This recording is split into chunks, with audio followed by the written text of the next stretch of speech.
এই যে দুটো বাচ্চা দেখছেন, খুব দুষ্টু।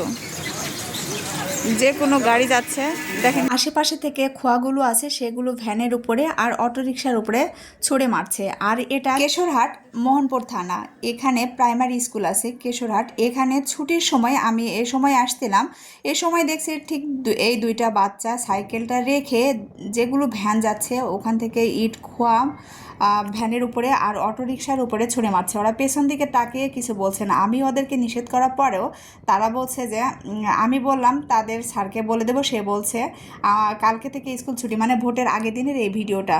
কেশরহাট মোহনপুরের এই ভিডিওটা যারা দেখবেন অবশ্যই একটু চেনার চেষ্টা করবেন আর তাদের গার্জেনকে একটু জানাবেন দয়া করে। তারা তো অবশ্যই জানে না তার বাচ্চারা এরকম করে, স্কুলে আসে আর এরকম দুষ্টমি করে। যাই হোক, এটা যদি মানে ওই খোয়াগুলো যদি গায়ে লাগে তাহলে অবশ্যই বাচ্চাদের অনেক ক্ষতি হতে পারে বা বড়দের ক্ষতি হতে পারে। আজ এ পর্যন্ত, আল্লাহ হাফেজ।